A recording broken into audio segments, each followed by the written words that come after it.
ഞാൻ ഇവിടുത്തെ പത്രക്കാരോട് മാധ്യമങ്ങളോട് പറയണം, ദയവ് ചെയ്ത് നിങ്ങൾ ദേവസ്വം ബോർഡിന്റെ ഓഡിറ്റ് റിപ്പോർട്ട് പരിശോധിക്കണം. ദേവസ്വം ബോർഡിന്റെ ഓഡിറ്റ് റിപ്പോർട്ട് നിങ്ങളൊന്ന് പരിശോധിച്ച് വിലയിരുത്തണം. നിങ്ങൾക്കറിയോ, തിരുവിതാംകൂർ ദേവസ്വം ബോർഡിന്റെ ഭൂമിയുടെ ആസ്തി എന്നുള്ള നിലയ്ക്ക് ദേവസ്വം ബോർഡ് 2015-16 രേഖപ്പെടുത്തിയിട്ടുള്ളത്, തിരുവിതാംകൂർ ദേവസ്വം ബോർഡ് 1200-ലേറെ ക്ഷേത്രങ്ങളുടെ ഭൂമിയുടെ ആസ്തി എത്രയെന്നറിയാമോ? 2.64 കോടി രൂപ. ഏത് 1243 1250 ക്ഷേത്രങ്ങളുടെ ആസ്തി 2.64 കോടി രൂപ. അത്രയുള്ളോ?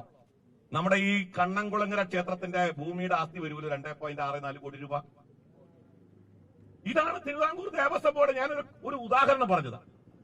അങ്ങേയറ്റം ക്രമക്കേടുകൾ നിറഞ്ഞതാണ് തിരുവിതാംകൂർ ദേവസ്വം ബോർഡിന്റെ മാത്രമല്ല കേരളത്തിലെ എല്ലാ ദേവസ്വം ബോർഡുകളുടെയും ഓഡിറ്റ് റിപ്പോർട്ട്. അങ്ങേയറ്റം ക്രമക്കേടുകൾ, അഴിമതികൾ. ഈ ദേവസ്വം ബോർഡ് തുടരാൻ സാധ്യമല്ല.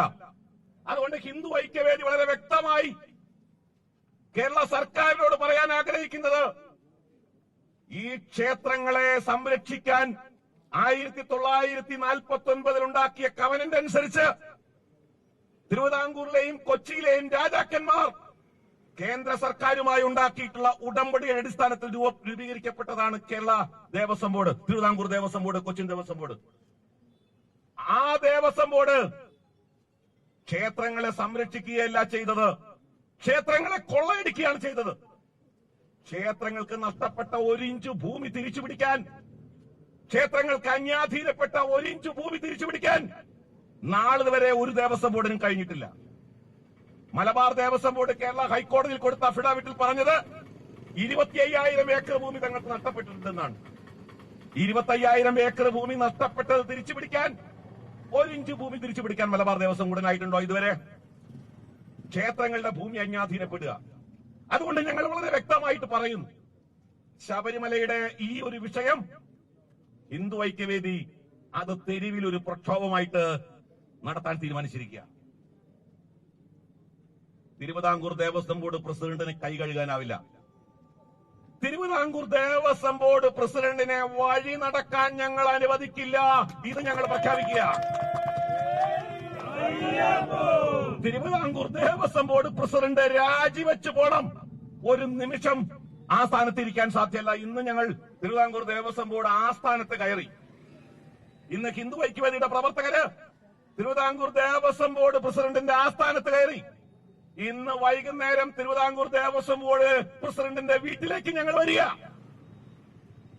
ഈ സമരം അതങ്ങ് ഹൈക്കോടതിയുടെ ഒരു അന്വേഷണം നടക്കട്ടെ എന്ന് പറഞ്ഞ് രക്ഷപ്പെട്ട് ദേവസ്വം ബോർഡിനെയും ദേവസ്വം മന്ത്രിയെയും ഞങ്ങൾ വെറുതെ വിടാൻ പോകുന്നില്ല. ഇന്ന് വൈകുന്നേരം ദേവസ്വം ബോർഡ് പ്രസിഡന്റിന്റെ വീട്ടിലേക്ക് ഞങ്ങൾ മാർച്ച് നിശ്ചയിച്ചിട്ടുണ്ട്. ഇനി ഞാൻ പറയുകയാണ്, തിരുവിതാംകൂർ ദേവസ്വം ബോർഡ് പ്രസിഡന്റ് ഇനി വഴിയിലിറങ്ങി നടക്കണമെങ്കിൽ ഹിന്ദു ഐക്യവേദി തീരുമാനിക്കും. ഹിന്ദു ഐക്യവേദി തിരുവിതാംകൂർ ദേവസ്വം ബോർഡ് പ്രസിഡന്റിനെതിരെ ശക്തമായ പ്രതിഷേധം സംഘടിപ്പിക്കുകയാണ്. വഴിയിൽ തടയും.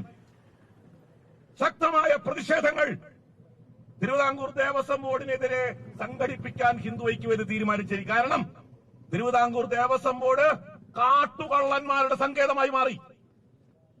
വീരപ്പനെ തോൽപ്പിക്കുന്ന കാട്ടുകള്ളന്മാരുടെ സങ്കേതമായി തിരുവിതാംകൂർ ദേവസ്വം ബോർഡ് മാറിയിരിക്കുന്നു. ഒന്നിനും കണക്കില്ല, ഇൻവെന്ററി രേഖപ്പെടുത്തുന്നില്ല, രജിസ്റ്റർ മെയിൻറ്റെയിൻ ചെയ്യുന്നില്ല. ഇതെല്ലാം തിരുവിതാംകൂർ ദേവസ്വം ബോർഡ് മാത്രമല്ല, കൊച്ചിൻ ദേവസ്വം ബോർഡിന്റെ ഒരു സ്ഥിതി ഇത് തന്നെയാണ്. അതുകൊണ്ട് ഞങ്ങൾ പ്രഖ്യാപിക്കുന്നത്, കേരളത്തിലെ ക്ഷേത്രങ്ങളെ രക്ഷിക്കാൻ ഹിന്ദു ഐക്യവേദി ഒരു നിരന്തര പോരാട്ടത്തിന് തുടക്കം കുറിക്കുകയാണ്.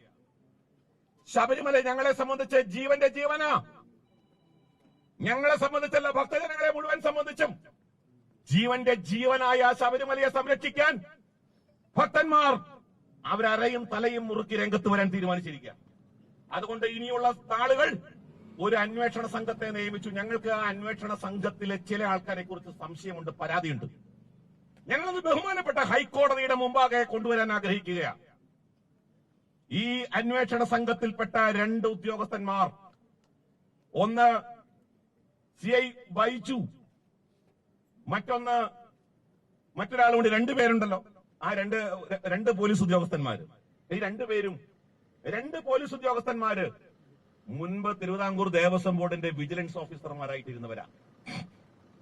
ഈ ക്രമക്കേട് നടന്ന കാലഘട്ടത്തിൽ, ഈ കൊള്ള നടന്ന കാലഘട്ടത്തിൽ അത് കണ്ടില്ലെന്ന് നടിച്ച് ഈ ക്രമക്കേടുകളെ എല്ലാം മൂടിവയ്ക്കാൻ കൂട്ടുനിന്ന വിജിലൻസ് ഓഫീസർമാർ ദേവസ്വം ബോർഡിന്റെ ഈ ഹൈക്കോടതി നിയോഗിച്ച അന്വേഷണ സമിതിയിലുണ്ട്. ബഹുമാനപ്പെട്ട കേരള ഹൈക്കോടതിയോട് ഞങ്ങൾ പറയുന്നത്, ഇവരെ കൂടി ഉൾപ്പെടുത്തിക്കൊണ്ടുള്ള ഈ അന്വേഷണ സമിതി അത് സത്യം പുറത്തു കൊണ്ടുവരും എന്ന് ഞങ്ങൾ സംശയിക്കുന്നു, ഭയപ്പെടുന്നു. ആ കാര്യത്തിൽ ഞങ്ങൾക്ക് ഭയമുണ്ട്.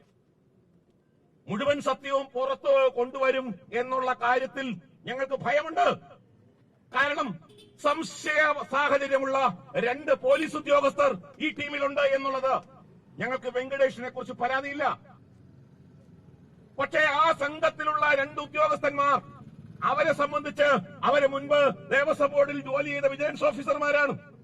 അവരെ സംബന്ധിച്ച് ഞങ്ങൾക്ക് പരാതിയുണ്ട്, ഞങ്ങൾക്ക് സംശയമുണ്ട്. അതുകൊണ്ട് ബഹുമാനപ്പെട്ട കേരള ഹൈക്കോടതി ആ കാര്യത്തിൽ ഒരു തീരുമാനമുണ്ടാക്കണം.